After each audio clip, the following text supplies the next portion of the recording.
इल्ला बिल्लाहिल अलिय्यिल अज़ीम।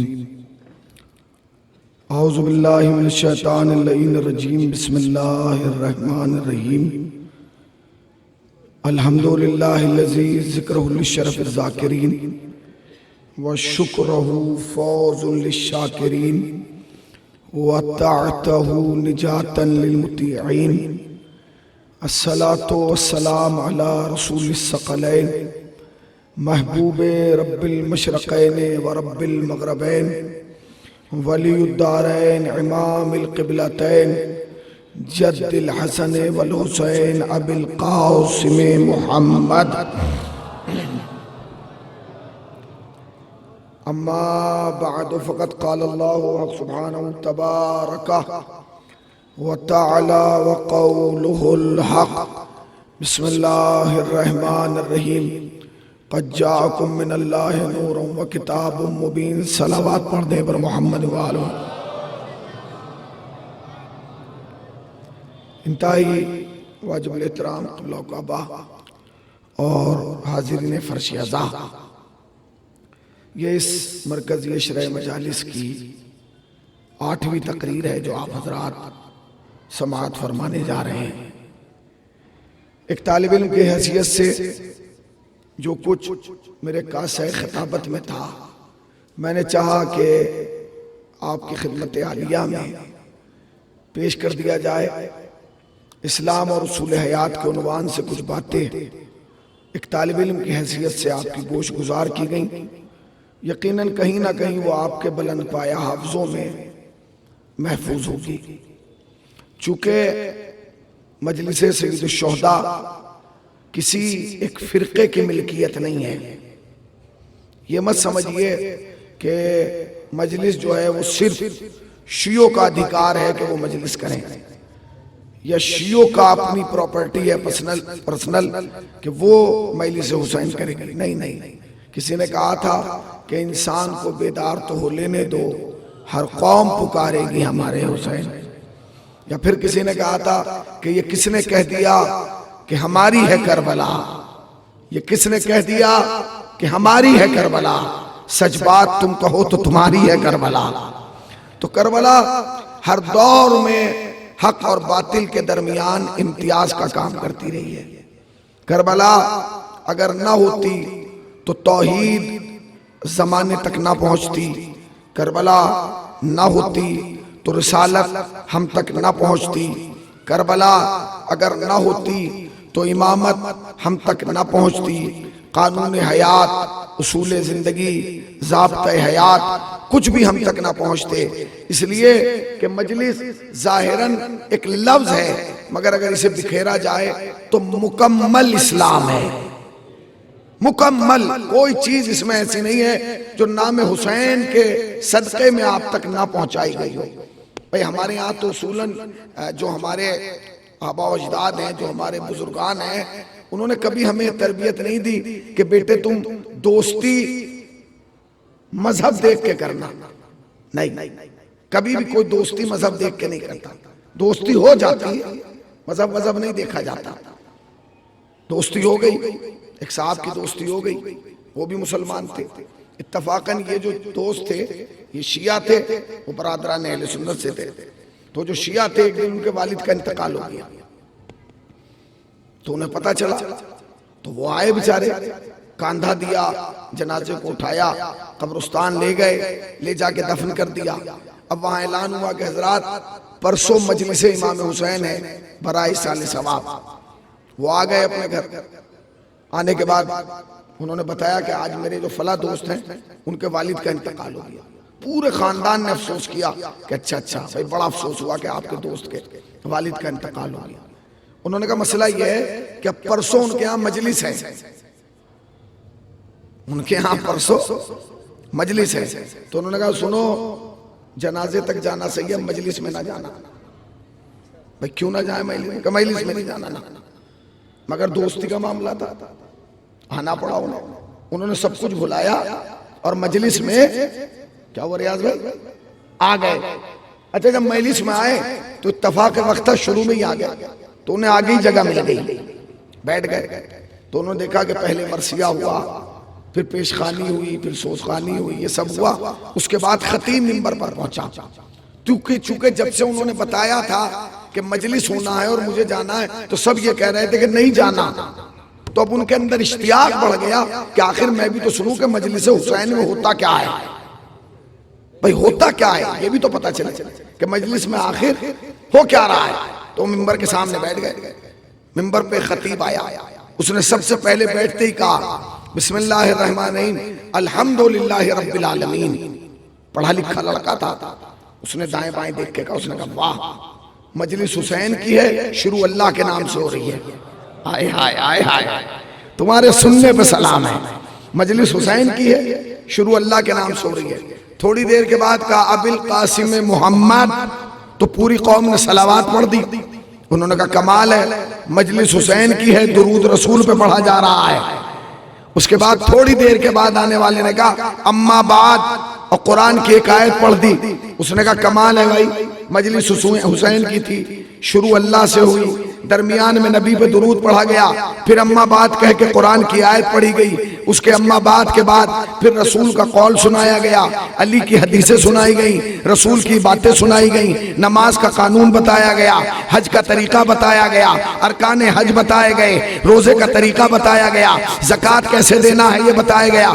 जब मजलिस तमाम हो गई तो उसने अपने शिया दोस्त से कहा कमाल है, मजलिस तो हुसैन की थी, जिक्र अल्लाह का हो रहा था, मजलिस हुसैन की थी, जिक्र रसूल का हो रहा था, मजलिस हुसैन की थी, आयत कुरान की पढ़ी जा रही थी। उसने कहा हम यही तो बताना चाहते हैं, हुसैन बिखरे तो दीन है, सिमटे तो हुसैन है।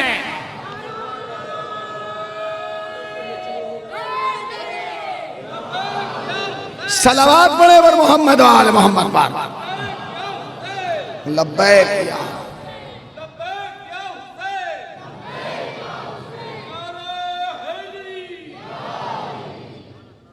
मजलिस बिखरे तो दीन है, सिमटे तो हुसैन है।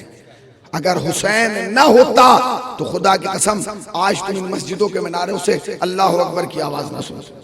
क्या नहीं हुआ इस्लाम की शक्ल और छवि को बिगाड़ने के लिए, क्या नहीं हुआ। आप आलम इस्लाम की तारीख उठा के देखें, आपको नजर आएगा। 25 साल मौलाए कायनात ने सुकूत किया है। 25 साल कम नहीं होता। 25 साल एक आदमी समाज से कट के रहे। 25 साल के दौर का गुजरने के बाद पूरा समाज सिमट के अली के दरवाजे पर आया, या अली हम आपकी बैत करना चाहते हैं, या अली हम आपकी बैत करना चाहते हैं। मौलाए कायनात ने कहा ठीक है, बैत हो गई। मैं जल्दी जल्दी सारी बातें काट के आपकी खिदमत में। अब जब मौलाए कायनात की हुकूमत का जमाना आया तो मौलाए कायनात ने दारुल हुकूमत, गौर से सुनिएगा एक एक लफ्ज, मैं पूरी तारीख आपको सुनाऊंगा। दारुल हुकूमत कूफे को बनाया, यानी पायतख्त जो बनाया वो किसे बनाया? कैपिटल। जोर से बोलिए, अरे जोर से बोलिए। ये तुम्हें शरफ है कि तुम्हारे पहले ने भी कूफे में हुकूमत की है, तुम्हारा आखिरी भी कूफे से हुकूमत करेगा। पहले ने भी कूफे में हुकूमत की और आखिरी भी कूफे में हुकूमत करेगा। क्यों? इसलिए कि पहला भी काबे से आया, आखिरी भी काबे से आएगा। तो क्या हुआ? हुआ ये कि मौलाए कायनात ने दारुल हुकूमत किसे बनाया? कूफे को बनाया। पूरी तवज्जो। जिस वक्त अली ने दारुल हुकूमत कूफे को बनाया, सेम उसी वक्त एक हुकूमत कूफे में की जगह शाम में वजूद में आ गई। ये कूफे वाली हुकूमत, वो शाम वाली। एक सलावत पढ़े पर मोहम्मद वाले। मौलाना इधर आ जाइए, गदीरी साहब थोड़ा मजमा आने लगा, आप लोग ऊपर आ जाइए, थोड़ा थोड़ा ऊपर आ जाइए, इधर आ जाइए जरा सा। अख्तर भाई इधर आ जाइए, मौजान इधर आ जाइए ऊपर, आराम आराम से आइए, इधर आ जाइए। रियाज भाई इधर आ जाइए, थोड़ा थोड़ा सा। अरे यहाँ बैठ। अच्छा अच्छा अच्छा, हजरत थोड़ा थोड़ा सा आगे तशरीफ लाइए, जरा जरा सा, अगर जहमत ना हो थोड़ा थोड़ा सा आप लोग भी आगे आ जाइए। एक और सलावत पढ़े पर मोहम्मद वाले मोहम्मद। यह ऐलान शबाब जैदी साहब की तरफ से हो रहा है कि कटेड़ा सैयदान में जो है वो पहली सफर से 10 सफर तक जो है मजालिस का इनकाद होगा। आप हजरात से जो है वो शिरकत की गुजारिश है। सलावत पढ़े पर मोहम्मद वाले मोहम्मद। बस सुनिएगा बहुत आराम से, इंशाअल्लाह आपको लुत्फ आएगा। तो जिस वक्त हजरत अली ने अपनी हुकूमत कूफे में कायम की। सेम उसी टाइम एक हुकूमत शाम में वजूद में आ गई। सुनते रहिएगा, ये कूफे वाली हुकूमत, ये शाम वाली हुकूमत। अच्छा, इसमें सच्ची हुकूमत कौन सी है? बोलिए। क्यों? क्योंकि कूफे वाला खुद नहीं बना, नहीं पहुंचे। मुसलमानों ने आके गुजारिश की है, या अली हमारी बायत ले लीजिए, और शाम वाला खुद बने बैठ गया।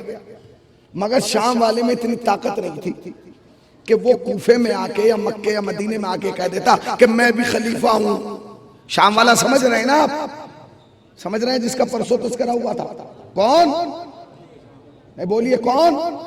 हाँ, कहा के इतनी ताकत ही नहीं थी उसमें। क्या है? क्योंकि अगर वो ये कहेगा कि भाई मैं बादशाह हूं, मैं खलीफा हूं, तो लोग कहेंगे तेरा दिमाग खराब हो गया, हमने बैत तो अली की है, हमने बैत तो अली की है, तू कहां से बन गया? बिल आखिर इसने एक छोटी सी हुकूमत जो है वो कूफे में, शाम में तैयार कर दी। अच्छा, हुकूमतें उस वक्त तक नहीं चलती जब तक उस हुकूमत का राब्ता बगल वाली हुकूमत से ना हो। भाई दो चार हुकूमतें सपोर्ट करेंगी तभी तो चलेगी। ये अपना माल उन्हें दे, उनसे ले, कुछ लेन देन हो तो बात बढ़ेगी आगे। अब तारीख कहती है कि शाम वाले ने बड़ी कोशिश की, इसे खत, उसे खत, उसे खत, उसे खत, किसी ने इसके खतों पर तवज्जो नहीं दी। उस जमाने में सबसे बड़ी हुकूमत जो थी वो रूम की हुकूमत थी। कौन सी हुकूमत थी? रूम की। रूम के बादशाह को कहा जाता था कैसरे रूम। क्या कहा जाता था? कैसरे रूम।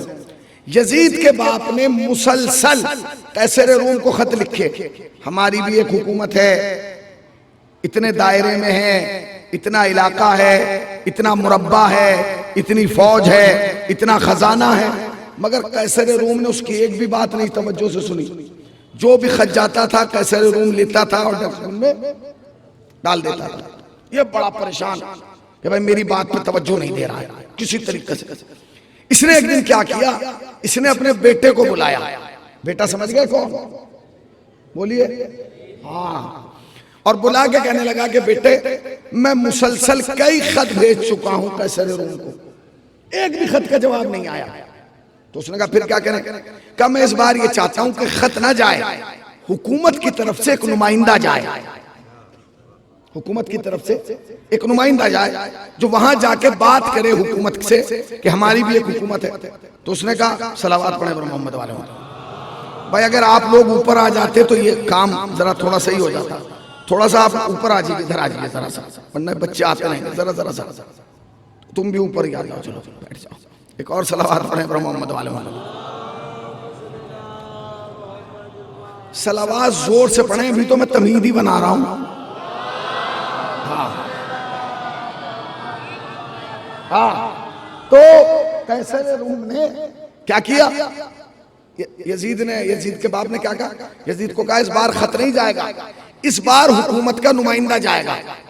एक बंदा जाएगा जो हुकूमत को वहां जाके उसके सामने बताएगा कि हमारी भी हुकूमत है। उसने कहा अब्बा वो आदमी कौन होगा? उसने कहा मेरे लाल तुझसे अच्छा कौन है? तू सफीर बन के जा, वजीर बन के जा, तू हमारी तरफ से नुमाइंदा बन के जा। जब तू वहां जाएगा पेश करेगा तो यहाँ लोगों को तेरे ऊपर यकीन बढ़ेगा। तो उसने कहा ठीक है। बाप ने कहा बेटा बाप के चक्कर में रूम में आ गया।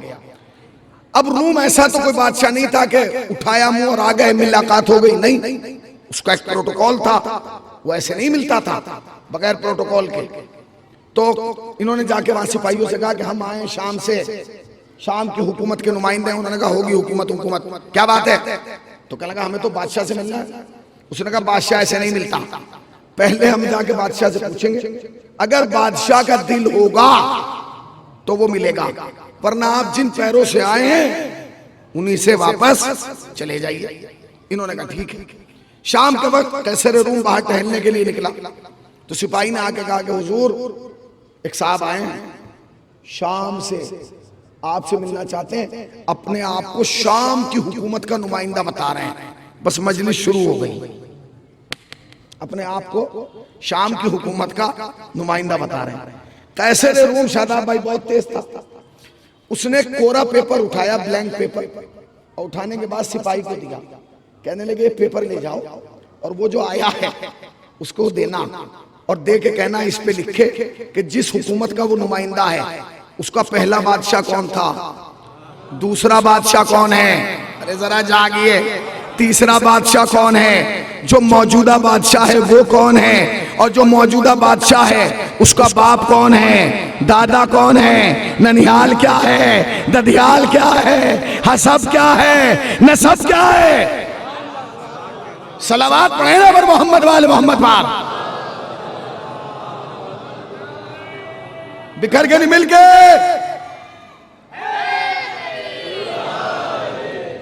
कहा के जाओ लिख के लाओ कि ये जो बादशाह है जिसकी हुकूमत है कौन, ये क्या कहानी है इसकी, पूछो। सिपाही गया, उसने पेपर रख दिया यजीद के सामने, भाई इसके ऊपर ये लिख, तू कौन है, तेरा बाप कौन है, तेरा खानदान क्या है, हसब क्या है, नसब क्या है, शजरा क्या है, ननिहाल ददियाल सब कुछ लिख।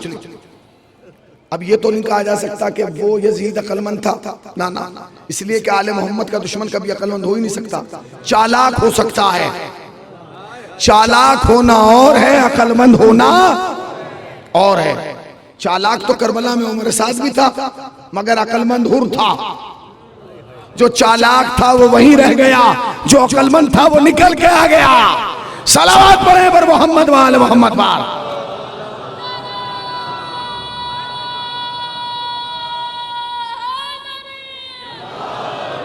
तो क्या कहा उसने, क्या किया कि वो जो लिखा पेपर में, जो यजीद ने लिखा ना, उसमें काम ये किया कि जहां अपने बाप का नाम लिखा वहां ब्रैकेट में आगे लिखा खलीफतुल मुस्लिमीन, यानी मुसलमानों का खलीफा। और ये खत उसने लिख के उसे पेपर दे दिया। सिपाही ने लिया और सिपाही ने सुबह को बादशाह को दे दिया। बादशाह ने वो पूरा पढ़ा लेकर और निगाह आके जुमले पर रुक गई, खलीफतुल मुस्लिमीन। उसने कहा भाई ये तो मुसलमानों के खलीफा का नुमाइंदा है, मुस्लिम हुकूमत का नुमाइंदा है, अगर इससे मुलाकात ना की गई तो एक जंग का आगाज हो जाएगा, ये जीना दूबर कर देंगे। इनका मामला यह है कि एक ऊंटनी पे बरसों लौटते हैं, क्या किया जाए। तो उसने अपने वजीर को बुलाया जो मुशीर था, एडवाइजर, और उसने कहा इधर आओ, रात का वक्त। वो आया, उसने कहा हुजूर खैरियत, रात का अंधेरा, क्यों बुलाया। उसने कहा इसलिए बुलाया क्योंकि शाम मुसलमानों का जो खलीफा है, मुसलमानों का खलीफा, उसका नुमाइंदा हमसे मुलाकात के लिए आया है। उसने कहा है पहले वालों का या अब वाले का,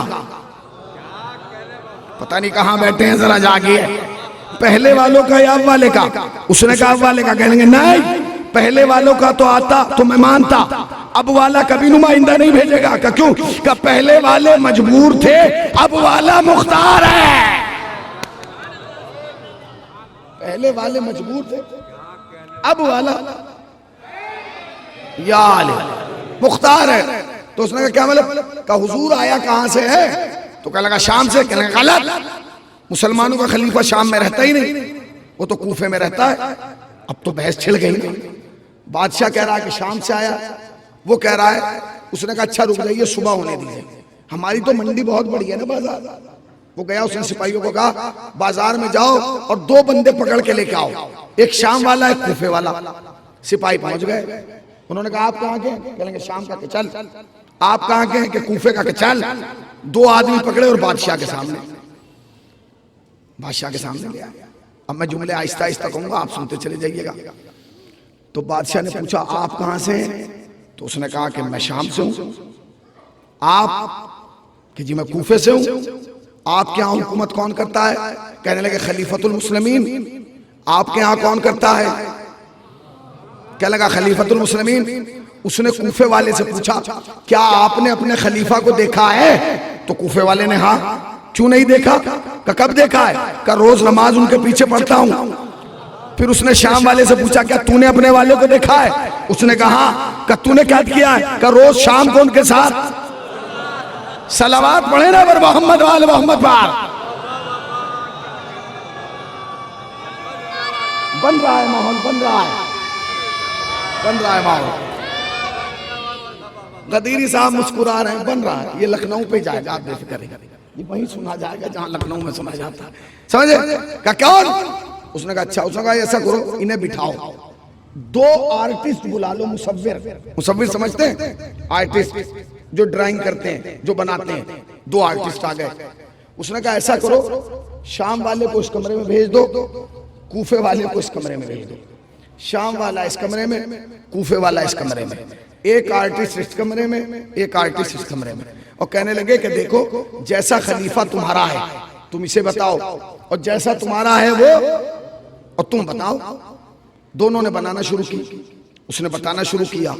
शाम वाले ने, नाक ऐसी है, कान ऐसे हैं, चेहरा ऐसा है, गाल ऐसे हैं, गर्दन ऐसी है। शाम वाला बता रहा है, वो बना रहा है। अब कूफे वाला बता रहा है कि पेशानी ऐसी है कि सूरज का मुकद्दर रोशन होता है, नाक ऐसी है कि सिरात मुस्तकीम का पता देता है, समंदर ऐसे, आंखें ऐसी हैं कि समंदर की गहराई नजर आती है, मुस्कुराहट ऐसी है कि सूरज रोशनी लेके जाता है। उसने वो बना दिया। दोनों तस्वीरें बन गई। बादशाह ने कहा दोनों तस्वीरें ले आओ, ला के रख दो। शाम वाले की भी आ गई, थके तो नहीं आप? कूफे वाले की भी आ गई, दोनों रख दी गई। वजीर ने पूछा हुजूर अब क्या करना है? तस्वीरें तो दोनों बन गई, शाम वाले की भी, क्या इनके नीचे नाम लिखवा दूं कौन सी शाम वाले की है? उसने कहा कोई जरूरत नहीं, फैसला मैं करूंगा, तुम नहीं, चुप हो जाओ। का क्या करें? कहने लगा ऐसा करो, अभी पता चल जाएगा कि इनमें सच्चा कौन है, झूठा कौन है, असली कौन है, नकली कौन है, अल्लाह का बनाया हुआ वो कौन है और खुद कौन बना हुआ। क्या ऐसा करो, अपनी हुकूमत में ऐलान कर दो कि जितने भी उलमा हैं, वो तौरात वाले हों, ज़बूर वाले हों, इंजील वाले हों या कुरान वाले हों, सब अपनी अपनी किताबें लेके आ जाए। हुकूमत की तरफ से ऐलान, तौरात वाला तौरात बगल में दबा के, ज़बूर वाला ज़बूर बगल में दबा के, इंजील वाला इंजील बगल में दबा के, कुरान वाला कुरान लेके सब आ गए। बादशाह सलामत जान की अमान पाए। बताइए क्या है? उसने कहा बस तुम्हारा काम इतना है कि तुम अपनी किताबें खोलो और ये देखो कि ये चेहरा तुम्हें कौन सा अपनी किताब में मिलता है। पता नहीं कहां बैठे हैं, कहां बैठे हैं। अरे जरा जागिए, तुम्हारा काम यह है कि तुम खाली अपनी किताबों में इसका चेहरा देखो।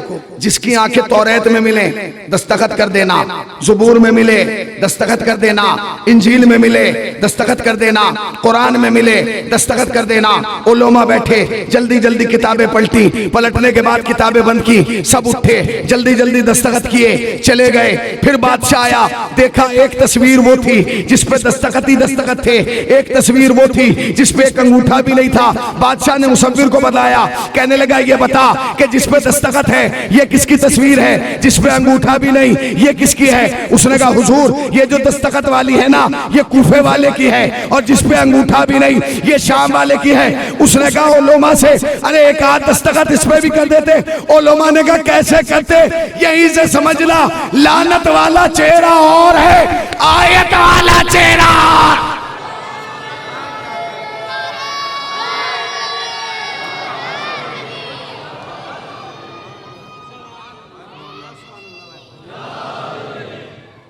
लानत वाले चेहरे और है, आयत वाला चेहरा, जरा जोर से बोले, आयत वाला चेहरा और है। का करना क्या है? का हुजूर, फिर आ गया वजीर। उसने कहा हुजूर अगर आप इजाजत दें तो क्या मैं उसे वापस कर दूं यजीद को, घर चला जाए, 8 दिन से रोटी तो खा रहा है। उसने कहा रुको, झूठे को झूठे की हद तक पहुंचाएंगे, झूठे को। अच्छा आज की तारीख किससे मंसूब है ये याद रखिएगा, जरा जोर से बोले।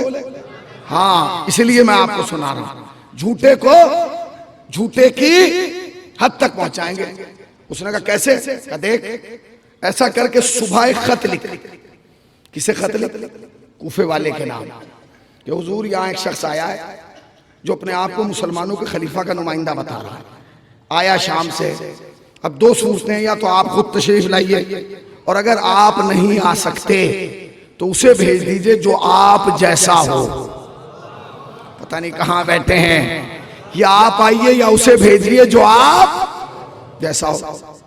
कासिद खत लेके पहुंच गया। अली मस्जिद कुफा में मिंबर पे बैठे हुए थे। उसने जाके सलाम किया, अली ने जवाब सलाम दिया। कौन हो? का कासिद रूम हूं। कैसे रूम का कासिद हूं? क्यों आए हो? हुजूर खत लेके आया हूं। अब इमाम तो मिंबर पे बैठे ना, एक तरफ हसन एक तरफ हुसैन जिसके बेटे की शहादत पढ़ना है, उसी के बाप को फजाइल सुनाने जा रहा हूं तुम्हें। इधर हसन इधर हुसैन।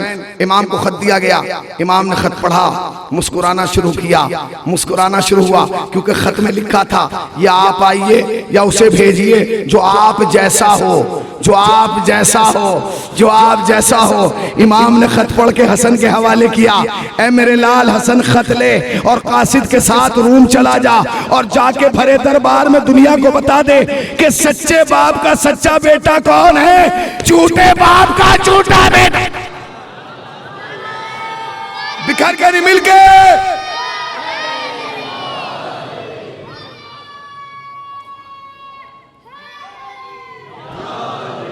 सच्चे बाप का सच्चा बेटा कौन, झूठे बाप का।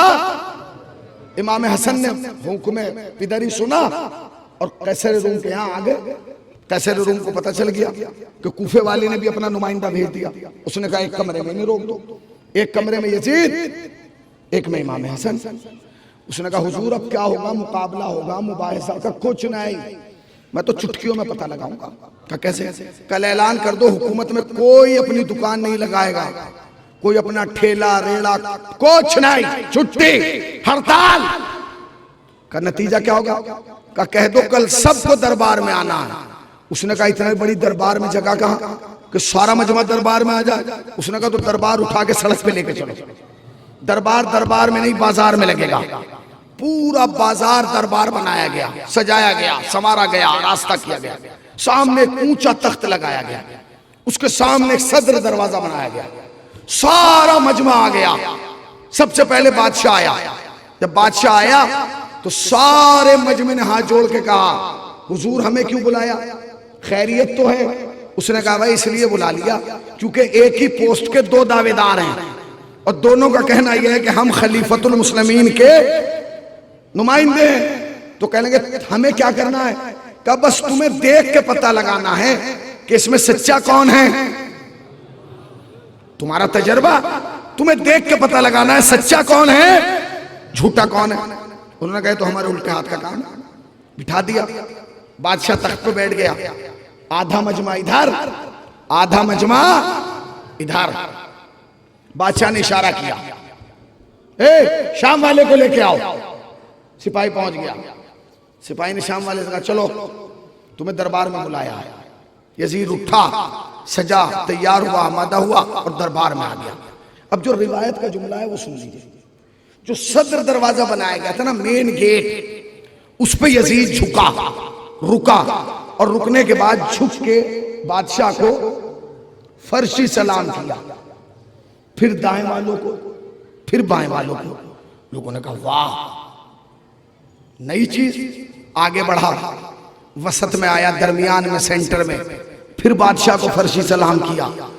बादशाह ने कहा वाह ये तो बिल्कुल नया है। फिर और आगे बढ़ा, बादशाह को करीब से आके सलाम किया। 3 पैड़ियों के तख्त पे बादशाह बैठा था। 2 पैड़ियां चढ़ा, बादशाह का हाथ लिया, चूमा। बादशाह ने हकारत से कहा जा वो कुर्सी खाली पड़ी है, बैठ जा। बैठ गया। कुमैल में इसकी थोड़ी आवाज कम करो। वो बैठ गया, बैठ गया। अब बादशाह ने कहा अब जरा जाके कूफे वाले को लाओ।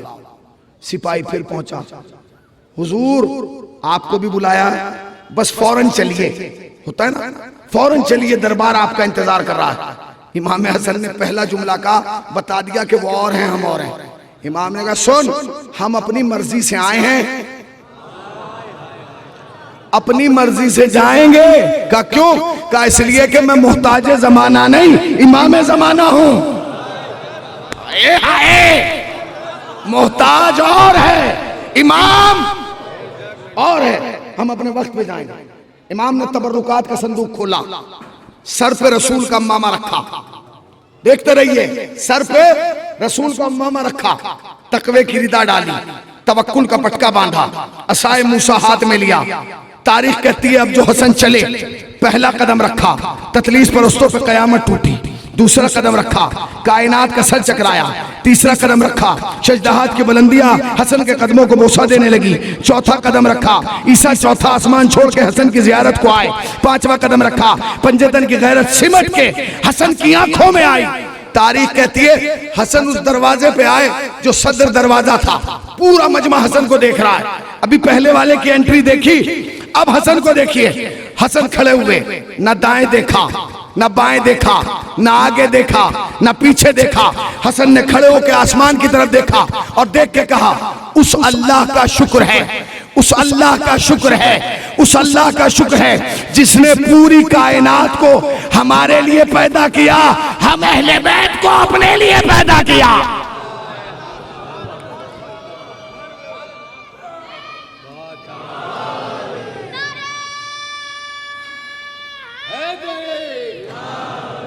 पूरी कायनात अपने लिए पैदा की और हम अहले बैत को अपने लिए पैदा किया। तारीख कहती है उसके बाद जो इमाम हसन ने कदम रखा तो इतनी हैबत थी चेहरे पर, इतनी हैबत थी कि जहां भी इमाम हसन कदम रखते थे दोनों तरफ का मजमा उठ जाता था। हसन ने चलना शुरू किया, मजमे ने उठना शुरू किया। हसन ने चलना शुरू किया, मजमे ने उठना शुरू किया। हसन ने चलना शुरू किया, मजमे ने उठना शुरू किया। यहां तक कि जब हसन वसत में पहुंचे ना, हसन ने अगला कदम रखा, बादशाह अपनी जगह से उठा। हसन आगे बढ़े, बादशाह एक पैड़ी उतरा। हसन और आगे बढ़े, बादशाह दूसरी पैड़ी उतरा। हसन और आगे बढ़े, बादशाह तीसरी पैड़ी उतरा। और जैसे इमाम बादशाह के करीब पहुंचे, बादशाह ने हाथ जोड़ के कहा, हुजूर तख्त खाली पड़ा है, हुजूर तख्त खाली पड़ा है, हुजूर तख्त खाली पड़ा है, हुजूर तख्त खाली पड़ा है, जाइए तख्त पे बैठ जाइए। इमाम ने कहा तख्त पे तू जाके बैठ, इसलिए कि हमें दूसरों की जगह कब्जाने की आदत नहीं है। बिखर के नहीं मिलके।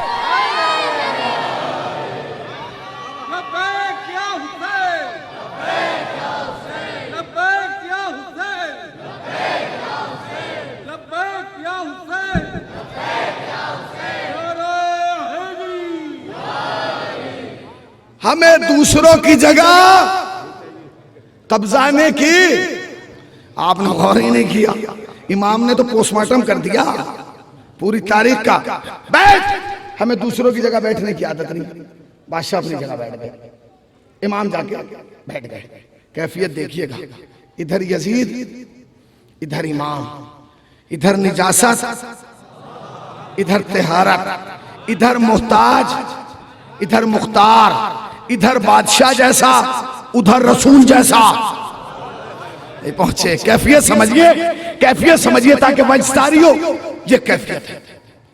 इमाम हसन की हैबत पूरे मजमे पे तारी, लोग एक दूसरे को देख रहे हैं। बादशाह खड़ा हुआ, उसने कहा हुजूर इजाजत है, एक जुमला में कौम से कह दूं? इमाम ने कहा कह। उसने कौम से कहा भाइयों आपने सब कुछ देख लिया, पहले की भी एंट्री देखी, दूसरे की भी एंट्री देखी, पहले को भी आते हुए देखा, दूसरे को भी आते हुए देखा। ये बताओ तुम्हें कैसा लगा?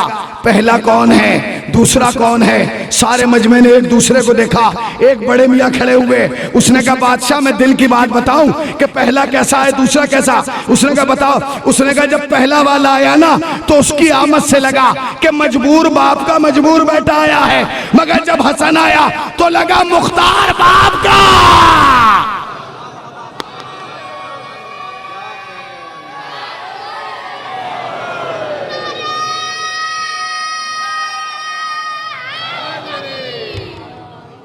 मुख्तार बाप का मुख्तार बेटा आया। वजीर ने फिर आके कहा हुजूर अब तो कौम ने भी फैसला कर दिया, भेज दो। उसने कहा रुक कितनी जल्दी क्यों है, अभी झूठे को झूठे की हद तक पहुंचाऊंगा। क्या मतलब? बैठ। वो बैठ गया। अब इधर इमाम हसन है, इधर यजीद है। बादशाह ने हाथ हिलाया, अल्लाह अकबर। अब जो हाथ हिलाया तो क्या देखा, 10 हबशी गुलाम एक संदूक धकेलते हुए लाए। अब आपने तो शायद देखा हो या नहीं देखा हो, पहले दादियों के जहेज में जो संदूक आता था उसमें लकड़ी के पहिए लगे होते थे, टायर। देखा नहीं आपने? बोलिए, होते थे, ऐसे ही होते थे लकड़ी का। अच्छा, अब संदूक में पहिए नहीं होते हैं, चेक में जीरो होती है। समझ गया, वो धकेल के ले आया। अब यजीद तो अपने मिजाज का है। यजीद ने देखा, ओहो संदूक आया है, इसमें माल होगा, बटेगा, आधा इन्हें आधा मुझे, ये लेके अपने घर, मैं लेके। इसे क्या पता था कि आज यहां तेरे मुकद्दर में लानते हैं, अब देख तू तेरे साथ क्या होगा। आ गया, संदूक लाओ, लोग उठ के देख रहे हैं, संदूक में क्या आया है, संदूक में क्या, आज संदूक में। बादशाह ने इशारा किया, संदूक खोलो। सिपाही आगे बढ़ा, झुका, झुक के उसने संदूक खोल दिया। अब जो संदूक खुला तो उसमें से कुछ भी नहीं निकला। कोई अलाउद्दीन के चिराग से जिन थोड़ी निकलना, क्या निकलेगा इससे। उसने कहा क्या कहना हुजूर, कल लेके आओ। वो झुका, झुकने के बाद उस संदूक से उसने एक ताबलू निकाला, एक फ्रेम निकाला, और निकालने के बाद बादशाह के पास लाया। बादशाह ने उस ताबलू को लिया, उस फोटो को साफ किया, उठा, उठ के यजीद के पास आया और वो तस्वीर यजीद को देखे कहा, पहचानता है तू ये किसकी है। यजीद ने चारों तरफ से घुमा के देखी, कहने लगा मैं नहीं जानता किसकी है। तो कहने लगे शायद तेरा बाप जानता हो। उसने कहा अगर बाप जानता तो मुझे बता के भेजता, मैं कितना सच्चा बेटा था। भरे दरबार में अपनी भी जिहालत का ऐलान कर दिया, अपने बाप की भी जिहालत का ऐलान कर दिया। उन्होंने कहा मुझे नहीं पता किसकी है, हम समझ रहे थे इससे निकलेंगे हीरे जवाहरात, ये अंदर से फोटो ला रहा है निकाल कर, मुझे नहीं पता। बादशाह मुड़ के इमाम हसन के पास आया। अब आप अपनी ताकतें जमा कर लीजिए। इमाम हसन के पास आया। इमाम हसन तो कुर्सी पे बैठे ना, जमीन पे बैठा, एक हाथ से फोटो उठाया, दूसरे हाथ पैर पे रखा और रख के कहने लगा, ए हसन मैं जानता हूं कि तुम जानते हो। आए हाय आए हाय आए हाय आए हाय, भाई तुम्हारे सुनने पे सलाम है। हसन मौला मैं जानता हूं कि आप जानते हैं, मौला बता दीजिए तस्वीर किसकी है। इमाम ने तस्वीर देखी, मैं नहीं बताऊंगा। है मैं नहीं बताऊंगा, इसका तो बुनियादी हक था। ये जाहिल, इसका बाप जाहिल, दादा जाहिल, परदादा जाहिल। आप तो वो हैं जिसके बाप ने सलूनी का दावा किया। आप नहीं बताएंगे तो कौन बताएगा। यहां से लेके वहां तक और वहां से लेके वहां तक पूरे मजमे को नादेहली के हिसार में बांध के हुसैनी जुमला कह रहा है, अगर तुम्हारी रगों में इमाम हसन की विलायत गूंजती है तो इस जुमले को वसूल कर लेना। हसन ने कहा मैं नहीं बताऊंगा। उसने कहा मौला क्यों। कहा कि इसलिए कि आधा इम्तिहान ले रहा है, आधा। उसने कहा मौला क्या मतलब। का एक तस्वीर निकाल के पूछ रहा है ये किसकी है। अगर एक का हमने बता दिया तो जो संदूक में 312 और हैं उसका कौन बताएगा।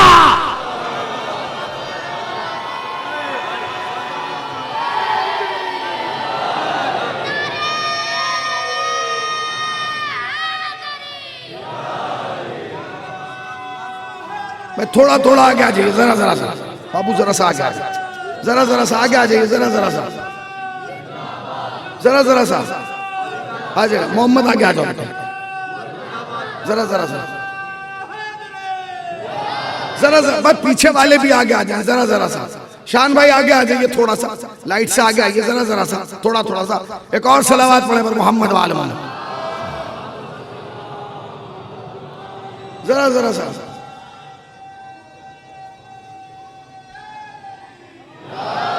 अच्छा वाकया पढ़ा जाए खत्म करने, नहीं आधे पीछे वाले कह रहे खत्म कर दूं तो फिर सलावात पढ़े ना पर मोहम्मद वाले, मोहम्मद वाले।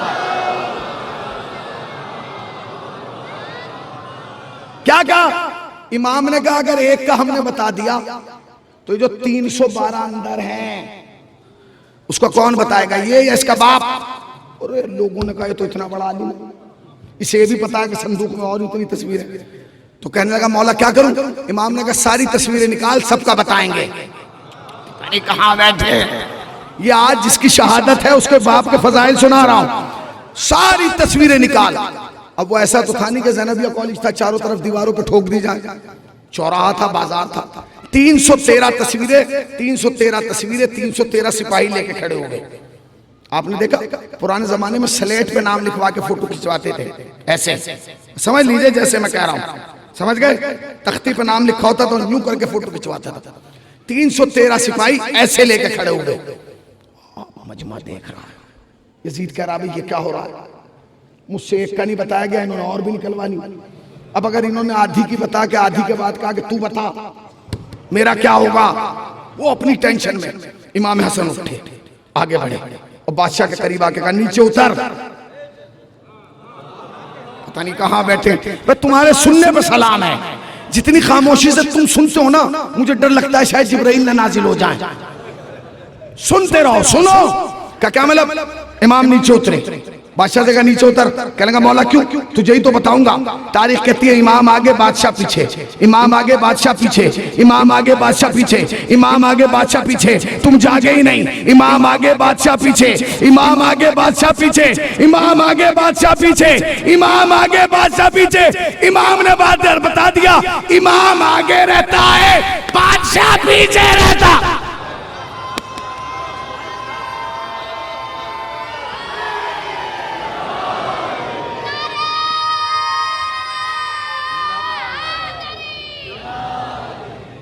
इमाम आगे बादशाह पीछे, इमाम आगे 313 सिपाही तस्वीरें लेके खड़े, इमाम आगे आगे बादशाह। इमाम ने कहा सुन, ये तस्वीर जानता किसकी है? उसने कहा मुझे नहीं पता, जब तो आपसे पूछ रहा हूं।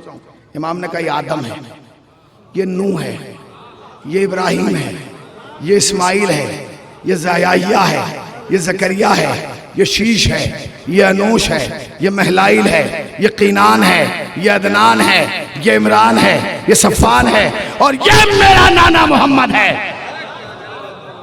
मजमा खड़ा, नारे लगने लगे, हसन सच्चा, हसन सच्चा, हसन सच्चा, हसन सच्चा, हसन सच्चा, हसन सच्चा, हसन सच्चा। बादशाह करीब आया, इमाम के हाथ चूम के कहने लगा मौला आप भी सच्चे, आपका बाबा भी सच्चा, आप भी सच्चे, आपका बाबा भी सच्चा।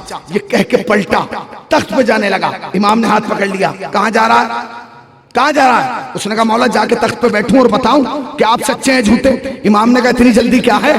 कह लगा बता तो दिया, मैंने तो एक का पूछा था, आपने सबका बता दिया। इमाम ने कहा अभी तो वो बताया है जो तूने पूछा है। तो कहा आप क्या बताएंगे? इमाम ने कहा अभी तो ये बताएंगे इनमें किस नबी की जमीन कौन सी थी, जमाना कौन सा था, किताब कौन सी थी, इलाका कौन सा था, मानने वाले कौन थे। हाय जिंदाबाद हुसैनियों जिंदाबाद। अभी तो हमने खाली ये बताया है कि इनमें कौन से नबी का क्या नाम है, अब ये बताएंगे इनमें कौन से नबी की जमीन कौन सी थी, जमाना कौन सा था, किताब कौन सी थी, इलाका कौन सा था, दोस्त कितने थे, चाहने वाले कितने थे, मानने वाले कितने थे, दुश्मन कितने थे, प्यार करने वाले कितने थे, चाहने वाले कितने थे। इमाम ने बताना शुरू किया, ये आदम इसकी जमीन, ये जमाना, ये नूह इसकी जमीन, ये जमाना, ये किताब, ये इलाका, ये चाहने वाले, ये न चाहने वाले, ये तूफान ऐसे आया, कश्ती ऐसे चली, ऐसे रुकी, ऐसे नस्ल चली। मजमा सुन रहा, एक एक का बताते हुआ नबी पे आके खत्म। मजमा खड़ा, हसन सच्चा, हसन सच्चा, हसन सच्चा, हसन सच्चा। बादशाह दोनों हाथ चूमे, आंखों से कहने लगा मौला कमाल हो गए, मैंने तो खाली नाम पूछा था, आपने नाम भी बताया, जमाना भी बताया, जमीन भी बताई, किताबें भी बताई, इलाका भी बताया, चाहने वाला भी बताया, ना चाहने वाला भी बताया। क्या कहने मौला, क्या कहने? ये कह के फिर हाथ छुड़ाया, फिर तख्त की तरफ चला, फिर पूरे मजमे को नादे अली के हिसार में बांध रहा है हुसैनी। और इसके बाद फलक शिगाफ नारा होना चाहिए इस जुमले के बाद। अब जो चला ना, इमाम ने फिर हाथ पकड़ लिया, अब कहां जा रहा है? कहने लगा मौला अब तो ऐलान करने दीजिए कि आप सच्चे हैं, ये झूठा है। इमाम ने कहा बैठ जा, एक सलावत पढ़े बर मोहम्मद वाले साइज भाई तरह जी, एक और सलावत पढ़े बर मोहम्मद वाह। सलावत इतनी जोर से पढ़े जितना अहले बैत बुलंद है।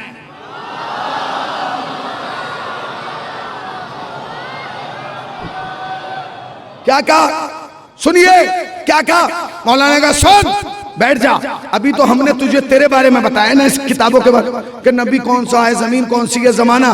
कहने लगा मौला बच्चा क्या है, सब कुछ तो पूरे मजमे की तवज्जो, बच्चा क्या है? इमाम ने कहा अभी तो हमने तुझे इनके बारे में बताया।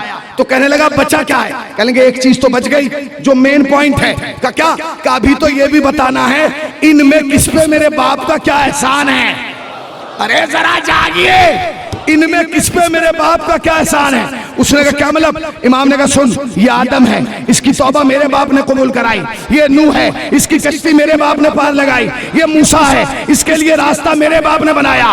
ये सुलेमान है, इसका तख्त मेरे बाप ने उड़ाया। इमाम बताते जा रहे हैं, मजमा उठता जा रहा है। आखिर में बादशाह इमाम के कदमों में गिर के कहता है, ओ दुनिया वालों, जब बेटा ऐसा है, बाप कैसा?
क्या कहा?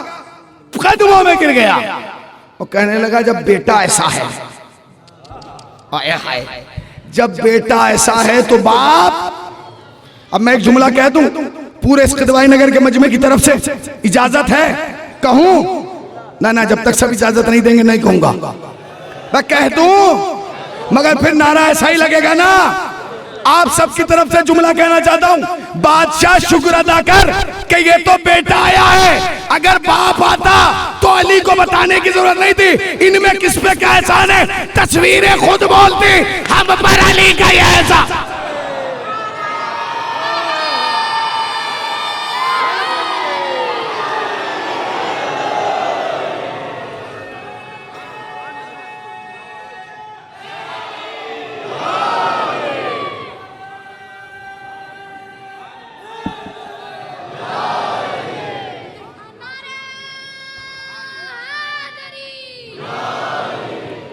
हम पर अली का यह एहसान है।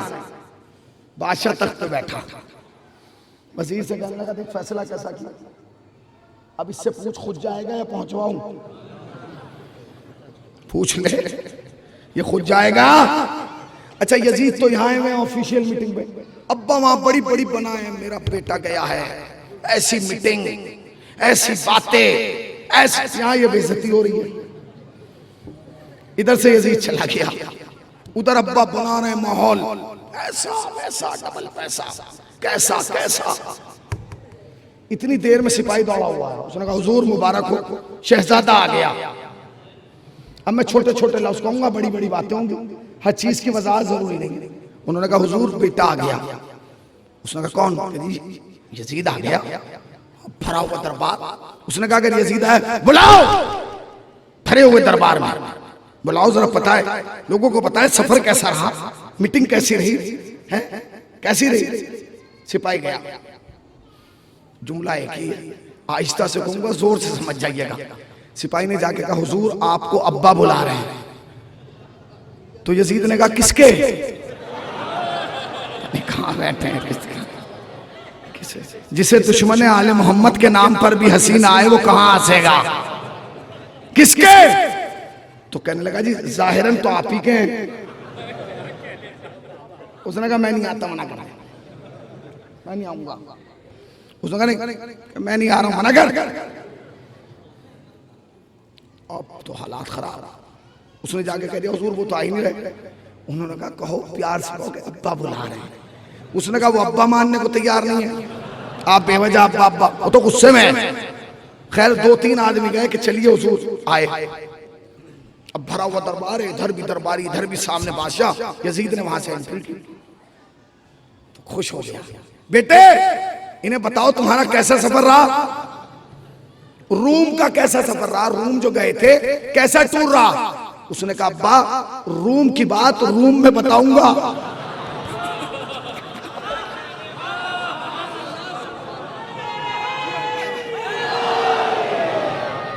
अब्बा या अली है। लगाओ बेटे नारा लगा लो तुम।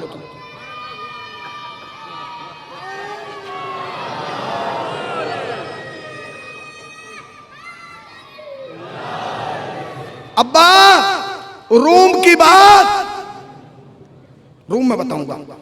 उसने कहा यहां कहने बस। उसने कहा यही बताओ। उसने कहा तो नहीं सुन लो। क्या हुआ क्या बताओ। उसने कहा भरे दरबार में मेरी तौहीन नहीं है, भरे दरबार में मेरी बेइज्जती हुई है। कौन बाप अपने बेटे की बेइज्जती बर्दाश्त करेगा। तड़प गया, किसमें इतनी मजाल जो मेरे बेटे की तौहीन करे। उसने कहा अब्बा इतने गर्म ना हो, नाम बताऊंगा वॉल्यूम वैसे ही कम हो जाएगा। कहने लगा नाम बताओ। किसमें इतनी ताकत और जुर्रत मेरे लाल की तौहीन करे। उसने कहा तौहीन कौन करता, जिसके बाप ने आपकी की थी। यानी कहा बैठे हैं सलावत पढ़े ना पर मोहम्मद वाले मोहम्मद वाल।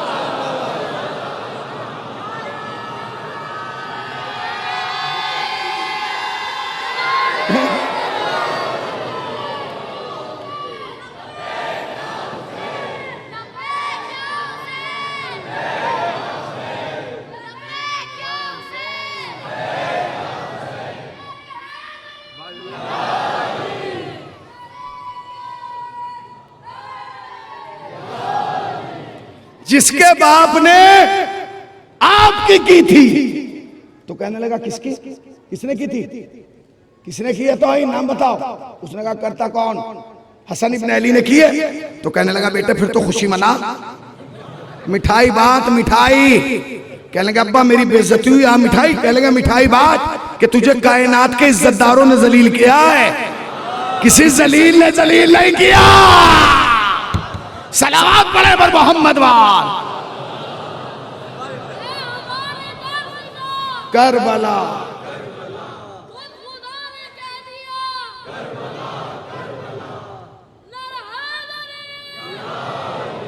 क्या कहा, शुक्र अदा कर। उसने कहा अब्बा शुक्र अदा आप कीजिए, मिठाई आप बांटिए, मैं तो बदला लूंगा। ये लीजिए, पेज फंस गया बोल साहब। उसने कहा मैं तो अपनी जगह से खड़ा हो गया। उसने कहा क्या कहा जरा दोबारा। उसने कहा मैं इस बेइज्जती का बदला लूंगा। उसने कहा होश में आ जा और बदले बदले की मैं सोच का क्यों ना सोचूं।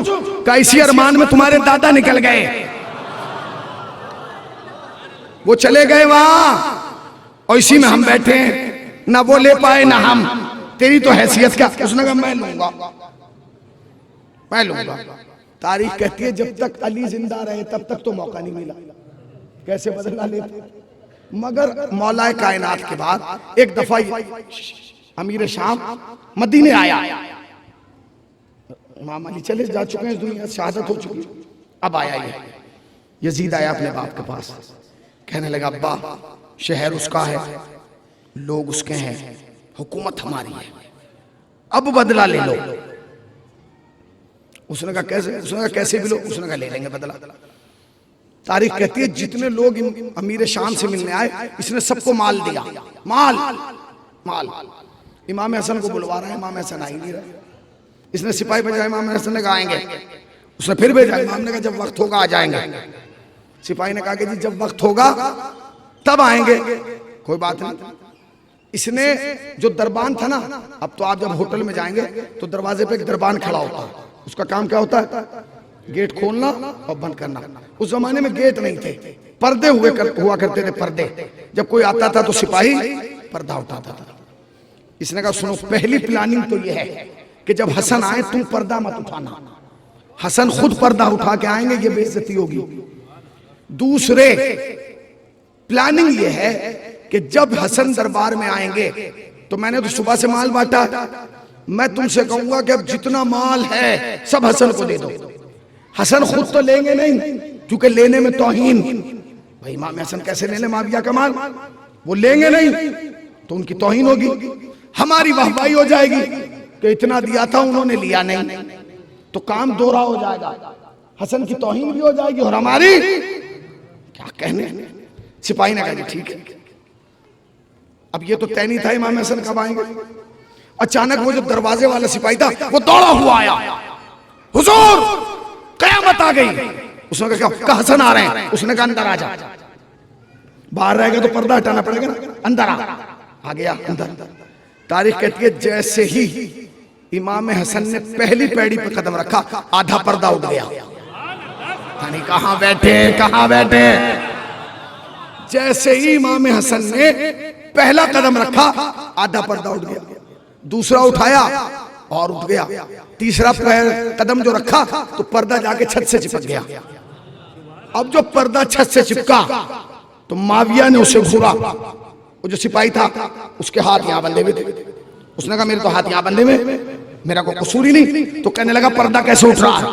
बस जैसे ही कहा इमाम हसन ने कहा बादशाह, कहने लगा जी, कहने लगा सुन, तेरी हुकूमत यहां तक है, मेरी इमामत वहां तक है। तेरी हुकूमत यहां तक, मेरी इमामत वहां तक। बैठ गया। जो प्लानिंग हुई थी वो तय हो गई।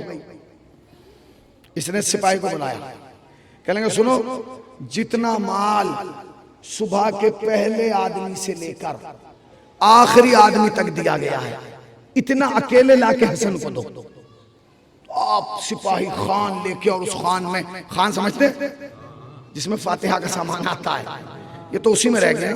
जहेज में खान इसलिए दिया जाता है कि इस पे सास ससुर की फातिहा आएगी, सलावात पढ़े पर मोहम्मद वाले मन। हाँ,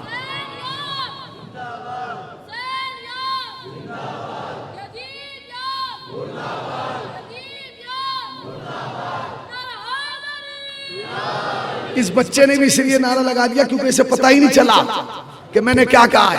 अगर तुझे पता होता तो तू भी इनकी तरह चुप होता, क्योंकि फिर घर जाके अच्छा खान पे दांत दी है। समझ गए? तो जो जहेज में खान आ रहा है, ये किस लिए आ रहा है? सास ससुर के 40वें की तैयारी हो रही है, उसी में तो काम आता है।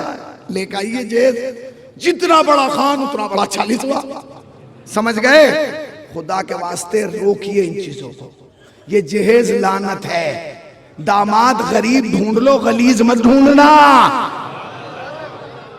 हाँ, गरीब दामाद अच्छा है, गलीज नहीं, वरना लड़की को जिंदगी भर चोबे ही मारता रहेगा, अजियतें देता रहेगा। ये ला, ये ला, ये ला, ये ला, फिर तुम्हें एहसास होगा कि दामाद कम लाए हैं, लानत ज्यादा ले आए हैं।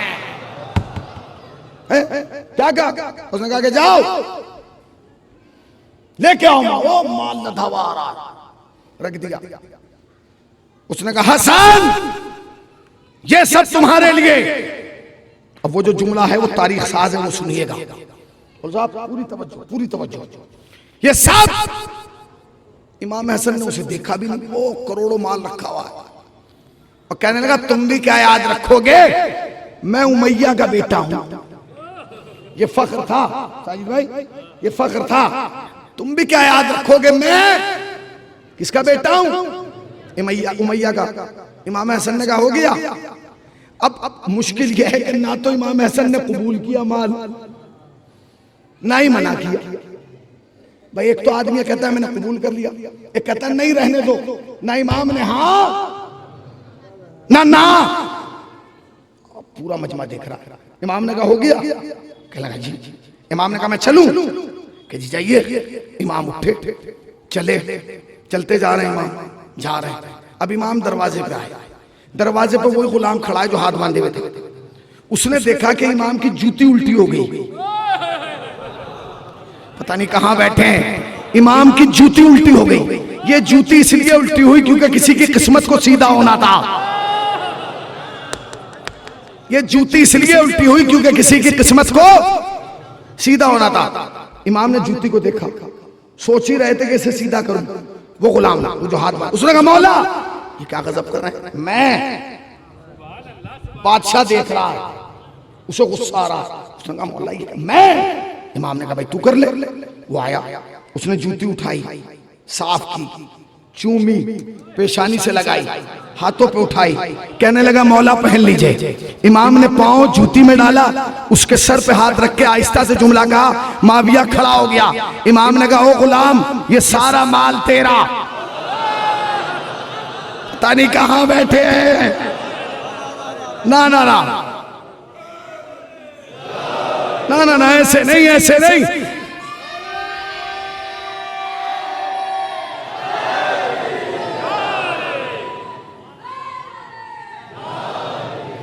ये सारा माल तेरा। तो बादशाह को क्या करना चाहिए था? बैठे रहना चाहिए था। अरे बादशाह खड़ा हो गया, क्या लगा हसन ये क्या किया? इमाम हसन ने कहा क्या? करोड़ों का माल दे दिया। अरे तो करोड़ों का माल है और जूती पहनाने में दे दिया। इमाम ने कहा बैठ जा और याद रख, अगर तू मैया का बेटा है, मैं फातिमा का लाल हूं।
भाई इस तरीके के नारे मत लगाइए जो फिजा खराब। एक सलावात पढ़े पर मोहम्मद वाले वाले।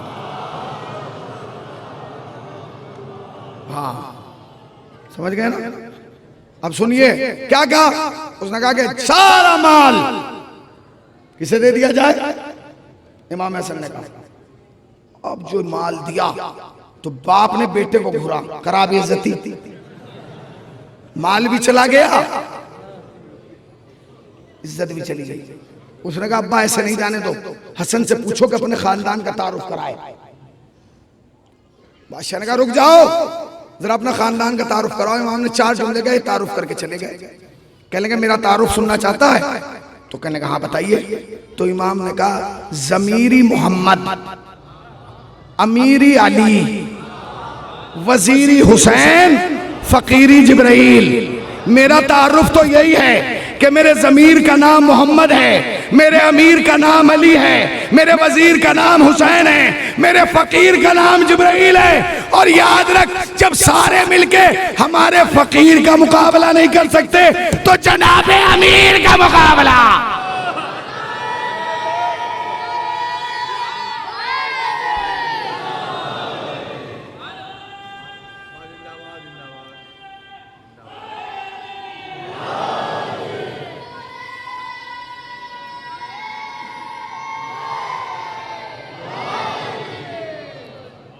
क्या कहा? तो सलामत रहे। उसके बाद उसने कहा कि ले पूछ ले और खानदान के बारे में। उसने कहा अब्बा अब्बा इनकी अम्मी के बारे में पूछिए, वालिदा के बारे में। तो उसने पूछा कि हुजूर आप अपनी माँ के बारे में बता दीजिए। तो इमाम हसन ने एक जुमला कहा, वो सुन लीजिए। इमाम ने कहा माविया मैं अपनी माँ हव्वा से लेके सारा तक, सारा से लेके हाजरा तक, हाजरा से लेके मरियम तक, मरियम से लेके खदीजा तक, खदीजा से लेके फातिमा तक सबका शजरा, हसाब, नसाब, फजाइल, किरदार सब कुछ दरबार में बयान करता हूं। तू अपनी माँ का किरदार मेरे कान में बयान कर दे। कर बयान करेगा? अच्छा मेरी समझ में ये नहीं आता मौला ने कान की बात क्यों की? अगर खुदा न खास्ता माविया उठ के मौला के कान में बता देता पता चलता किसी को कुछ? मगर इमाम तो इमाम है, इमाम तो इमाम है। इमाम अगर ये कान में बता देता तो तब भी सबको पता चल जाता। क्यों? क्योंकि जब तारीख लिखने वालों ने ये बता दिया कि मोहम्मद ने अबू तालिब के कान में क्या कहा था, तो वो ये भी लिखते कि माविया ने हसन के कान में क्या कहा था। तो क्या है, ये वो खानवादा है। अब आप आगे बढ़िए, मगर मैं एक बात अर्ज कर दूं यहां, देखिए ये मेरा जुमला नहीं है, कभी आप ये समझेंगे मैं अपनी जेब से दे रहा हूं, नहीं, अस्तगफुरुल्लाह। ये हमारे मर्जा हजरत आयतुल्लाह सैयद अली हुसैनी सिस्तानी का हुक्म है, फरमान है, और ये फरमान जगह जगह आपने बैनरों पे देखा होगा। वो क्या लिखा हुआ, उन्होंने कहा है अहले सुन्नत वल जमात हमारे भाई नहीं बल्कि हमारी नफ्स और जान है। इस मजलिस में हमारे बरादरान अहले सुन्नत भी तशरीफ लाते हैं, उनके का एहतराम किया जाए, कोई जुमला ऐसा ना कहा जाए जिससे उनको अजियत पहुंचे, इसलिए कि मजलिस बुलाने के लिए है, भगाने के लिए नहीं है। वाकई कुछ उलमा तो ऐसे हैं जो अहले सुन्नत के हैं और उन्हें हमें सुनना चाहिए। मसलन मौलाना तारिक जमील, मौलाना तारिक जमील को सुने, अच्छे नहीं है? इससे अच्छा क्या होगा कि वो कह रहे हैं कि मुझे उस वक्त बहुत मजा आता है जब मैं अली मौला कहता हूं। सुनना चाहिए। और अगर आप पाकिस्तान नहीं जाना चाहते, दूर नहीं जाना चाहते, तो हिंदुस्तान में भी एक ऐसा आलिम है जिसे सुनना चाहिए। जानते कौन है? जनाब मौलाना सलमान नदवी साहब, सलमान हुसैन हसनी नदवी, यही मंसूर के हैं। सुनिए, वाकई आपको लगेगा उन्होंने पूरी किताब गदीर पे लिखी है, और गदीर पे लिखने के बाद उन्होंने दावा किया है कि अगर कोई इंसान गदीर के वाक़े को इनकार कर दे तो वो जो चाहे मुझसे। अब ऐसे लोग भी जहां तारिक जमील हैं, जहां मौलाना सलमान हुसैन नदवी हैं, वहीं मुफ्ती तारिक मसूद जैसे लोग भी हैं। वो इसी बात पे तो जोर दे रहा है मुहर्रम में शादी करो, मुहर्रम में शादी करो, मुहर्रम में शादी करो, ये खुशी का महीना है। मैं पूछ रहा हूं, अगर घर में अब्बा मर गए तब भी शादी करेगा? घर में जवान बेटा मर गया, ये वो अफराद हैं जिन्हें आले रसूल और रसूल से कोई लेना नहीं है, सिर्फ बुग़्ज़े आले मोहम्मद में बोल रहे हैं। वाकई देखिए आप जाके, एक वो यहाँ के मुफ्ती गुलफाम हैं रामपुर के, वो सिर्फ इसी बात पे लगा हुआ है ताजियादारी ना हो, ताजियादारी ना हो, ताजियादारी ना हो। मैं भैया ताजियादारी किसी के बाप से नहीं रुकी, हर दौर में ताजियादारी भी हुई है, अज़ादारी भी हुई है। मैं अपने उन तमाम बरादरान अहले सुन्नत का शुक्रगुजार हूं कि वो मजलिस में आते हैं, मैं उनका शुक्र अदा करता हूं। बहरहाल अज़ीज़ान किराम, फातिमा के दो बेटे हैं, एक हसन है, एक हुसैन है। इमाम हुसैन के फजाइल बहुत पढ़े जाते हैं, बड़ी अजमतें बयान की जाती हैं, मगर एक खतीब ने पूरा अशरा इमाम हुसैन पे पढ़ा, एक जगह भी इमाम हसन का तस्करा नहीं किया। खाम में जनाब सैयदा आई और आके अजीब जुमला कहा है, खतीब अगर मेरा हसन हुसैन की जगह होता तो वही करता जो हुसैन ने किया, और अगर हुसैन हसन की जगह होता तो वही करता जो मेरे हसन ने किया। ये इमाम है, ये उठे तो इमाम, ये बैठे तो इमाम, ये सोए तो इमाम, ये जागे तो इमाम, ये चले तो इमाम, ये बोले तो इमाम, ये खामोश रहें तो इमाम, ये मुस्कुराएं तो इमाम, ये हंसें तो इमाम, ये इमाम है। ये सुलह करें तो इमाम, ये जंग करें तो इमाम। मगर तारीख ने दोनों भाइयों को दो लफ्ज़ से याद किया है, एक सुर्ख कबा वाला, एक सब्ज कबा वाला, एक लाल चादर वाला, एक हरी चादर वाला। बस यही नहीं, उलमा ने तो और जुमला लिखा, उन्होंने लिखा कि हसन फातिमा का अमीर बेटा है, हुसैन फातिमा का गरीब बेटा।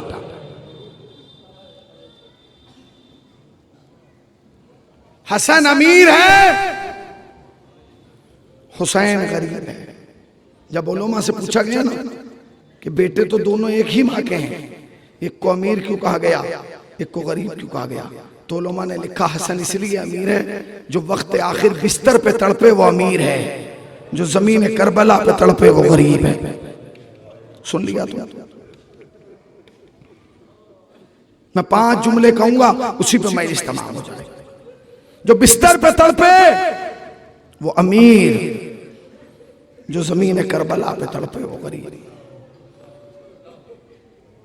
जो इस दुनिया से जाते हुए 3.5 साल का कासिम छोड़े वो अमीर है, जो 3.5 साल की सकीना छोड़े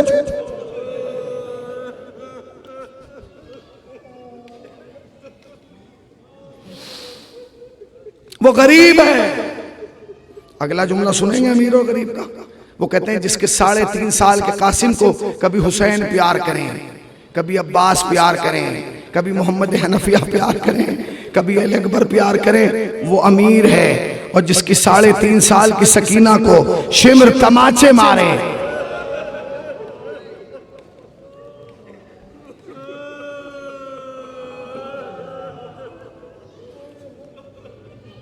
वो गरीब है।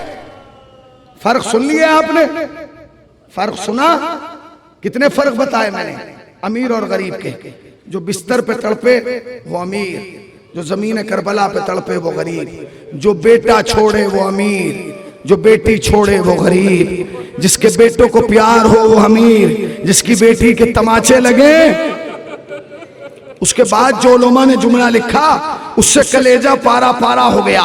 उलमा लिखते हैं जिसके जनाजे में तीर हो वो अमीर है, जिसका जनाजा तीरों पर हो वो गरीब है। बस 2 जुमले सुन लीजिए। जिसके जनाजे में तीर हो वो अमीर है, जिसका जनाजा तीरों पर हो वो गरीब है। उसके बाद का जो जुमला लिखा ना वो कयामत हो गई। वो कहते हैं जिसे 2 कफन मिले, इमाम हसन को 2 कफन मिले ना, जिसको 2 कफन मिले वो अमीर है, जिसे 1 भी कफन ना मिले। न जाने अगला जुमला कैसे सुनेंगे आप। मेरा तो कलेजा फटने लग रहा है कि जिसको 2 कफन मिले वो अमीर, जिसे 1 भी कफन ना मिले। उसके बाद उलमा लिखते जिसके जनाजे पर ज़ैनब चादर ओढ़ के आए वो अमीर है, जिसके जनाजे पे ज़ैनब सर नंगे।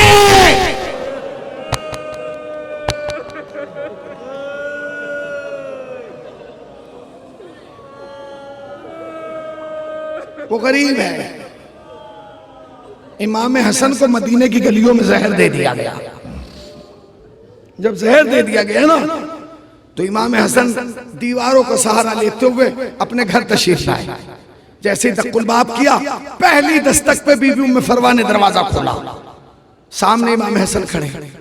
इमाम हसन ने उम्मे फरवा से कहा बीबी मैं तो बहुत डर गया था। मौला क्यों? बीबी मुझे जहर दे दिया गया, मैं बोलने की ताकत नहीं रखता, मैं सोच रहा था दरवाजा कैसे खुलवाऊंगा। मगर बीबी तुमने पहली दस्तक पर दरवाजा खोल दिया, क्या सोई नहीं थी? तो बीबी ने कहा नहीं मौला सोई थी मगर जाग गई। बीबी कैसे जागी? मौला जैसे ही आंख लगी ख्वाब में आपकी मादरे गिरामी आ गई और उन्होंने कहा के फरवा तू कासिम को प्यार कर रही है, मेरा हसन मदीने की गलियां। जज़ाकल्लाह, मौला तुम्हें कोई गम ना दे सिवाय गम सरकार अबू अब्दुल्लाह का। आए इमाम हसन, मसनद लगाई गई, लगा दी गई मसनद। इमाम हसन को लिटाया गया। पहला जुमला कहा जो साहिबान औलाद है वो महसूस करेंगे। कहते फरवा मेरे सीने में आग है, मेरे सीने में आग है। मौला क्या करूं? फरवा मेरे सीने पर कासिम को लिटा दे। बाप के सीने की ठंडक बेटा होता है ना। जनाब कासिम सोए हुए थे, फरवा पहुंची। पहुंचने के बाद पहला जुमला कहा कासिम जाग, मदीना उजड़ने वाला है। कासिम नहीं जागा। दूसरा जुमला कहा कासिम जाग, मां बेवा होने वाली है। कासिम नहीं उठा। तीसरा जुमला कहा कासिम जाग, तू यतीम होने वाला है।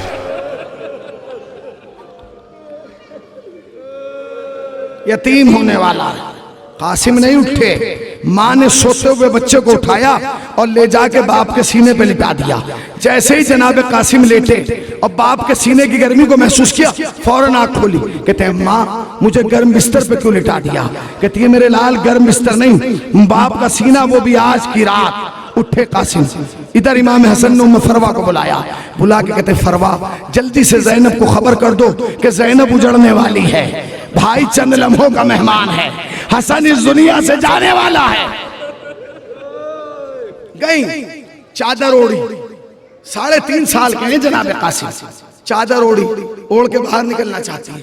जब निकलना चाहती है तो एक मरतबा 3.5 साल का हसन कासिम आगे आया। आने के बाद कहते हैं अम्मा मैं आपको नहीं जाने दूंगा। मेरे लाल क्यों? कहा अम्मा क्या आप ये चाहती हैं एक वक्त में अली के 2 बेटे मर जाए? जज़ाकल्लाह जज़ाकल्लाह। कहा मेरे लाल वो क्यों? कहा अम्मा बाबा तो जहर से मर जाएगा मगर मेरा चचा पास पहरे पे, जब आप बाहर निकलेगी चचा गैरत,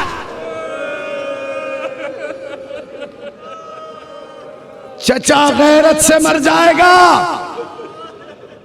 मेरे लाल फिर कौन इत्तला देगा? अम्मा मैं इत्तला दूंगा। मेरे बच्चे तू तो छोटा है ना, कैसे बताएगा? कैसे बताएगा? अम्मा कोई बात नहीं मैं बताऊंगा। कैसे? अम्मा मेरे गिरेबान को चाक कर दो, मेरे गिरेबान को चाक करो, मेरे सर में खाक डालो, मेरे बाल बिखेर दो। अली की बेटी है, देखते ही समझ जाएगी मैं यतीम होने वाला हूं। उम्मे फरवा ने यही किया, गिरेबान चाक किया, सर में खाक डाली, कासिम को बाहर निकाल दिया। अभी लोग नमाज शब के लिए उठ ही रहे थे। ज़ैनब नमाज शब के लिए उठी। पूरी रात ज़ैनब के दरवाजे पे सवालियों की लाइन लगी रहती थी। जनाब ज़ैनब ने कहा अम्मा फिजा देखो कौन कौन सवाली आया है। फिजा आई, दरवाजे की दरारों से देखा, छोटे छोटे पांव नजर आए। कहती है बीबी कोई सवाली है मगर बच्चा है। और करीब आगे बढ़ी, झरोकों से नजर आया गिरेबान चाक है। कहती है बीबी कोई यतीम है। तारीख कहती है अब जो दरवाजा खोला, चीख मार के कहती है ज़ैनब उजड़ गई, कासिम आया है।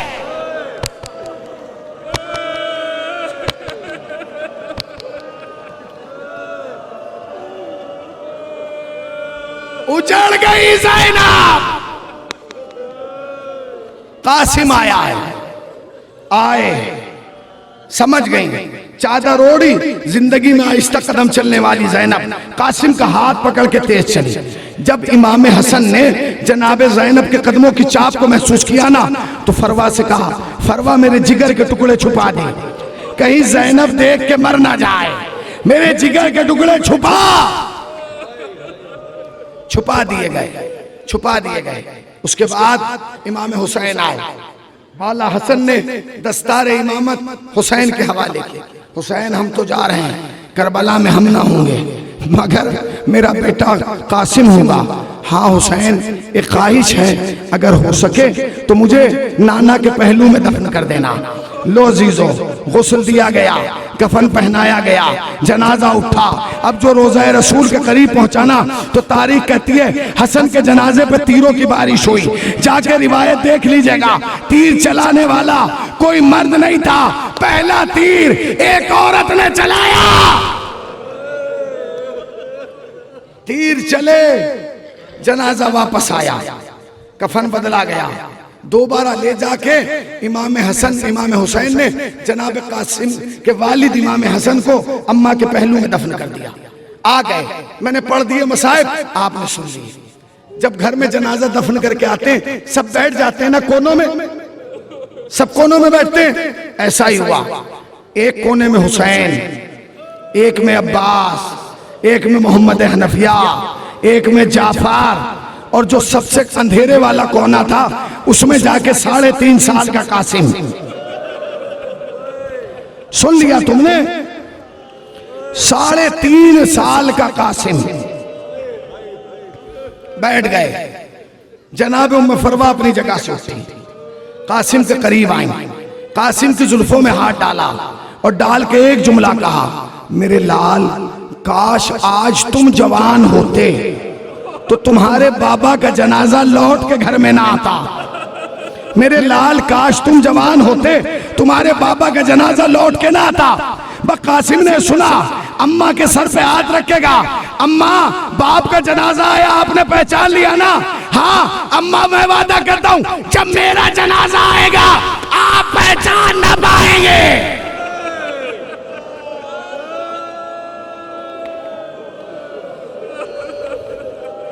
अम्मा सुन लीजिए, सुन लीजिए, ये तो रोने की रातें आ गई है ना, दिल भर के रो लीजिए। इमाम हसन की शहादत के बाद इमाम हुसैन ने जनाब कासिम को 10 साल पाला। कितने? 10 साल। और 10 साल में ये पाबंदी लगा दी थी कि इमाम जनाब कासिम को मोटा कपड़ा ना पहनाया जाए। क्यों? क्योंकि खाल इतनी नरम थी कि अगर मोटा कपड़ा पहनते थे तो छिल जाती थी। मैंने पढ़ दिया, तुमने सुन लिया। तुम क्या मसाइब की दुनिया में नहीं पहुंचे? अरे जिस चचा को इतना ख्याल था कि कहीं मोटे कपड़े से ना छिल जाए, उसके दिल पे उस वक्त क्या गुजरी होगी जब इधर के घोड़े इधर, इधर के घोड़े इधर।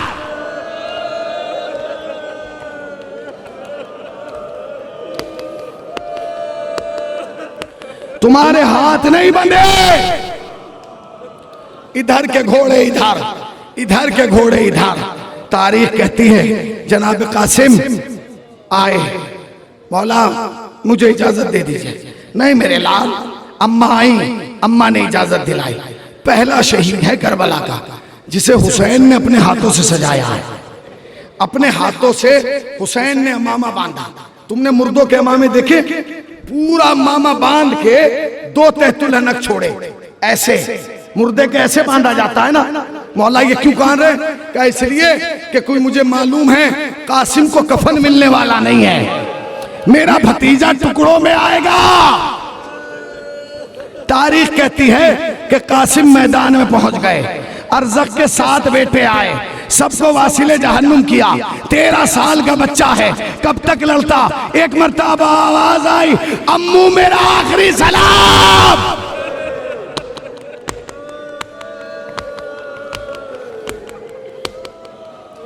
अम्मू मेरा आखिरी सलाम। तारीख कहती है हुसैन चले। चलने के बाद अब्बास को बुलाया। अब्बास मैं मैसरा पे जाऊंगा, तुम मैमना में जाना। मुझे मेरा भतीजा जिंदा चाहिए, मुझे कासिम की निशानी वापस चाहिए, मुझे हसन की निशानी। तारीख कहती है अब्बास मैमना में, हुसैन मैसरा में। मगर इतने हुसैन पहुंचे, ये वाही शहीद था जो जिंदगी में पामाले सुमे अस्पा हो गया। अरे इधर के घोड़े इधर, इधर के घोड़े इधर। लो सुन लो, तुम थक गए हो ना, मगर ये सोच के रोना आज उसको रो रहे हो जिसका लाशा हुसैन ने चुगा है। सुन लीजिए, सुन लीजिए। हुसैन पहुंच गए, हुसैन पहुंचे, मकतल में पहुंचे। मेरी तरफ देखिएगा, एक बुलंदी पे पहुंचे, अमामा रखा, आवाज दी, कासिम कासिम। चचा बुला रहा है। कासिम ने कोई जवाब नहीं दिया, नहीं दिया। उसके बाद फिर कहा कासिम कासिम, चचा बुला रहा है, कोई जवाब नहीं दिया। तीसरा जुमला हुसैन ने कहा, कयामत आ गई। कहते कासिम इमाम वक्त बुला रहा है, जवाब दो। ये कहना था, गोश्त के टुकड़ों ने हवा के परवाज करना शुरू किया। लब्बैक लब्बैक लब्बैक। सुन लिया आपने? सुन लिया? सच बताइए अब हुसैन कैसे लाशा उठाएं? मैं आपसे पूछ रहा हूं, हुसैन कैसे लाशा उठाएं? कैसे उठाना चाहिए हुसैन को लाशा? जानते हैं हुसैन क्या किया? हुसैन खड़े थे, जमीन पे बैठ गए, अपनी अबा उतारी। उतारने के बाद जमीन करबला में बिछाई। अब बिछा के हुसैन ने घुटनियों चलना शुरू किया। यहां गए अब्बा हाथ, यहां गए सीना, यहां गए चेहरा, यहां गए टुकड़े। उसके बाद हुसैन ने एक गठरी बांधी, बांध के कलेजे से लगाया, खेमों की तरफ चले। सुन लीजिए, सुनिए कैसे आ रहे हैं। ऐसे अकबर को कैसे लाए, ऐसे अब्बास के बाजू कैसे लाए, ऐसे, और कासिम को कैसे लाए, गठरी में लपेट के ऐसे। मेरी तरफ देखिए, मेरी तरफ, मेरी तरफ। सामने खेमे के दरवाजे पे मां खड़ी थी। मां ने जनाब ज़ैनब से कहा, बहन शहजादी ज़ैनब, हुसैन सबके लाशें लाए, मगर मेरा बच्चा यतीम था ना, इसलिए कासिम का नहीं लाए। ज़ैनब ने कहा, भाभी कुछ ला तो रहे हैं। कहने लगी, क्या मेरा कासिम इतना छोटा हो गया? अरे माँ की पहचान, वाह कासिमा, वाह मुसीबता, वाह।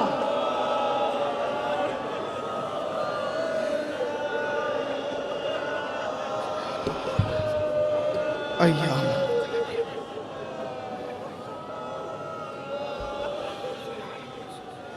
ज़लमन अय्याम क़लबी।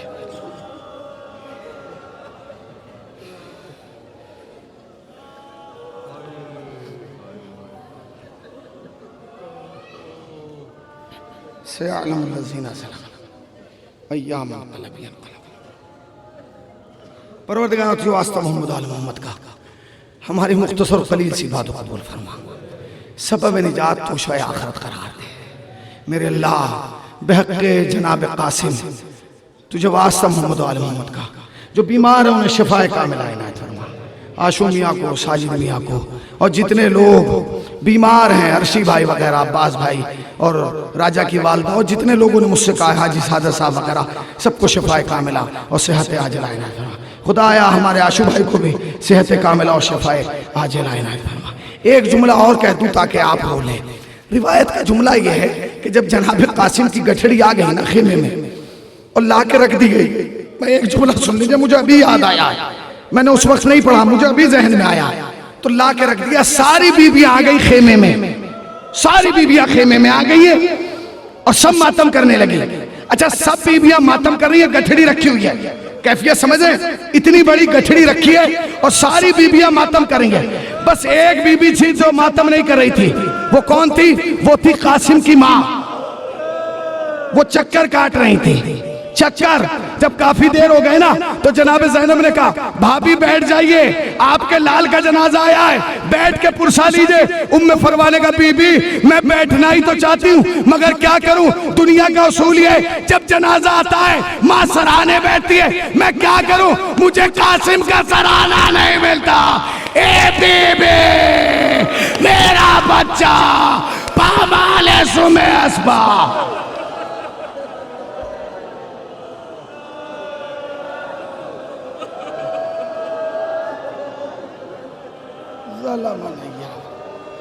कलबियन कलाब मातमे हुसैन, मातमे हुसैन।